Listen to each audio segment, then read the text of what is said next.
നമസ്കാരം. തിരുവനന്തപുരം ജില്ലാ principal sessions കോടതി രാഹുൽ മാങ്കൂട്ടത്തിന് രണ്ടാമത്തെ ബലാത്സംഗ കേസിൽ അനുവദിച്ച മുൻകൂർ ജാമ്യം ഈ വിഷയത്തിൽ നിർണായകമായ ഒരു വഴിത്തിരിവാണ്. ഈ കേസിന്റെ നിയമപരമായിട്ടുള്ള പ്രാധാന്യം വർദ്ധിപ്പിച്ചുകൊണ്ട് ജാമ്യം അനുവദിച്ചുകൊണ്ടുള്ള ഉത്തരവിൽ കോടതി അത്യന്തം ഗൗരവപരമായിട്ടുള്ള നിരീക്ഷണങ്ങൾ രേഖപ്പെടുത്തിയിട്ടുണ്ട്. ഈ നിരീക്ഷണങ്ങൾ അത് പരാതിയുടെ വിശ്വാസ്യതയും അതോടൊപ്പം തന്നെ സമയക്രമത്തെയും സംബന്ധിച്ച് ശക്തമായ സംശയങ്ങൾ ഉയർത്തുന്നവ തന്നെയാണ്. പ്രത്യേകിച്ചും ഇവിടെ ഈ മൊഴിയിൽ സ്വാഭാവികമായ ഒരു ഒഴുക്ക് കാണുന്നില്ലെന്ന കോടതിയുടെ കണ്ടെത്തൽ, അത് മൊഴി ഒരു നിയമപരമായിട്ടുള്ള കരട് രൂപത്തിന് അനുസൃതമായിട്ട് തയ്യാറാക്കപ്പെട്ടതാണോ എന്ന സംശയം ബലപ്പെടുത്തുന്നുണ്ട്. KPCC പ്രസിഡന്റ് ഉൾപ്പെടെയുള്ള രാഷ്ട്രീയ നേതൃത്വവും ഈ നിരീക്ഷണങ്ങളെ ശരിവെച്ചുകൊണ്ട് രംഗത്തെത്തിയിട്ടുണ്ട്. ഇത് കേസിന്റെ രാഷ്ട്രീയ മാനം വർദ്ധിപ്പിക്കുകയാണ്.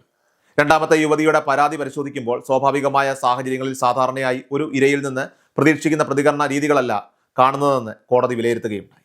അതിലേറ്റവും പ്രധാനം പരാതി നൽകുന്നതിലുണ്ടായ അസാധാരണമായ കാലതാമസമാണ്. ഉയർന്ന വിദ്യാഭ്യാസമുള്ള ഒരു സ്ത്രീ ബലാത്സംഗം പോലെയുള്ള ഗുരുതരമായ ഒരു കുറ്റകൃത്യത്തിന് ഇരയായിട്ടും എന്തുകൊണ്ടാണ് ഉടനടി നിയമ നടപടികൾ തേടാതിരുന്നത് എന്ന ചോദ്യം കോടതി ശക്തമായി ഉയർത്തി. നിയമപ്രകാരം ലൈംഗിക അതിക്രമ കേസുകളിൽ ഇരകൾ ഉടൻ പോലീസ് സ്റ്റേഷനിൽ റിപ്പോർട്ട് ചെയ്യുകയും വൈദ്യപരിശോധനയ്ക്ക് വിധേയരാവുകയും ചെയ്യേണ്ടത് തെളിവുകൾ നിലനിർത്തുന്നതിൽ നിർണായകമാണ്. എന്നാൽ ഇവിടെ അതിന് വിപരീതമായി പരാതി നൽകിയത് പോലീസ് സ്റ്റേഷനിൽ നേരിട്ടല്ല, മറിച്ച് ഒരു രാഷ്ട്രീയ പാർട്ടിയുടെ മേലധികാരിക്ക് ഇമെയിൽ വഴിയായിരുന്നു.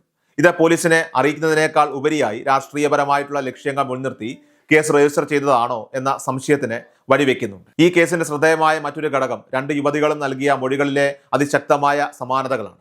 രണ്ട് വ്യത്യസ്ത കേസുകളിലെ മൊഴികളിൽ കാണുന്ന ഈ സമാനതകൾ അവ സ്വാഭാവികമായ അനുഭവ വിവരണങ്ങളല്ലെന്നും മറിച്ച് ഒരു പൊതുവായ നിയമപരമായിട്ടുള്ള ബുദ്ധി ഉപയോഗിച്ച് ആസൂത്രിതമായിട്ട് തയ്യാറാക്കിയതാണെന്നുമുള്ള കോടതിയുടെ നിരീക്ഷണത്തിന് അത് ആധാരമായി മാറി.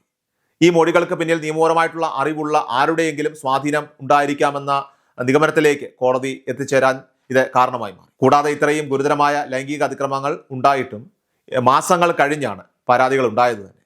ഒരു മൂന്നാം കക്ഷി ഈ വിഷയം പൊതുസമൂഹത്തിൽ ആദ്യം ഉയർത്തിക്കൊണ്ടുവന്നതിന് ശേഷം സമ്മർദ്ദത്തിന് വഴങ്ങിയാണ് ഈ പരാതിക്കാരികൾ വളരെ വൈകി മൊഴി നൽകാനായിട്ട് തയ്യാറായത് എന്ന വസ്തുത അത് പരാതിയുടെ സ്വാഭാവികതയും അതോടൊപ്പം തന്നെ വിശ്വാസ്യതയും ചോദ്യം ചെയ്യുന്നതിന് കാരണമായി മാറി.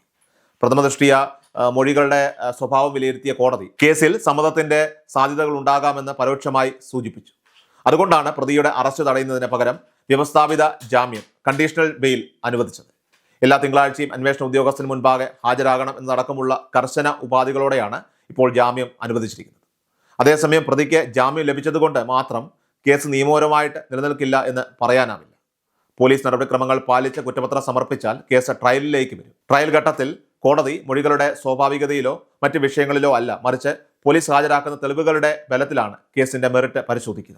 നിലവിൽ ആദ്യത്തെ കേസിൽ രണ്ടാം പ്രതിയായ വ്യക്തിയും ജാമ്യത്തിനായി നീങ്ങുന്നത് ഒന്നാം പ്രതിക്ക് ജാമ്യം ലഭിച്ച സാഹചര്യത്തിൽ കേസിന്റെ നിയമപരമായിട്ടുള്ള ബലം കുറയുന്നുവെന്നതിന്റെ സൂചനയായി കണക്കാക്കാം. നിലവിൽ രാഹുൽ മാങ്കൂട്ടത്തിന് ജാമ്യം ലഭിച്ചിരിക്കുന്ന സാഹചര്യത്തിൽ അദ്ദേഹം ഒളിവ് ജീവിതം അവസാനിപ്പിച്ച് പൊതുരംഗത്ത് സജീവമാകും. ഈ കേസുകൾ രാഷ്ട്രീയപരമായിട്ടുള്ള പകപോക്കലിന്റെ ഭാഗമായാണ് വന്നതെന്നാണ് പൊതുജനം ഇപ്പോൾ കരുതുന്നത് തന്നെ. ഇത്തരം രാഷ്ട്രീയപരമായ ആരോപണങ്ങളും ചെളിവാരിയെറിയലും ഒക്കെ തന്നെ ജനങ്ങളുടെ മുമ്പിൽ വിജയം കാണില്ല എന്നൊരു ശക്തമായ അഭിപ്രായം ഇപ്പോൾ നിലവിലുണ്ട്.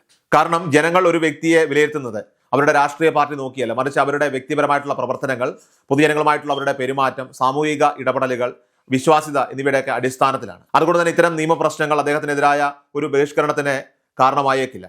ജാമ്യം ലഭിച്ച സാഹചര്യത്തിൽ അദ്ദേഹത്തിന് തൻ്റെ നാട്ടിലും നിയോജക മണ്ഡലത്തിലും സ്വതന്ത്രമായിട്ട് പ്രവർത്തിക്കുന്നതിന് ഇപ്പോൾ നിയമപരമായിട്ടുള്ള തടസ്സങ്ങളുമില്ല. രാഷ്ട്രീയപരമായിട്ടുള്ള എതിർപ്പുകൾ ഉണ്ടെങ്കിൽ പോലും സ്വന്തം പാർട്ടിയുടെ ഉന്നത നേതൃത്വത്തിൽ നിന്നുള്ള വിലക്കുകൾ പോലും അണികളുടെ പിന്തുണയുടെയും അതോടൊപ്പം തന്നെ ജനസമ്മതിയുടെയും ഒക്കെ തന്നെ മുമ്പിൽ അപ്രസക്തമാവാനാണ് സാധ്യത. അദ്ദേഹത്തിന് തുടർച്ചയായ പ്രവർത്തനങ്ങൾക്കും അതോടൊപ്പം തന്നെ ജനങ്ങളോടുള്ള ബന്ധത്തിനും ജനങ്ങൾ അംഗീകാരം നൽകുമെന്നാണ് വിലയിരുത്തപ്പെടുന്നത്.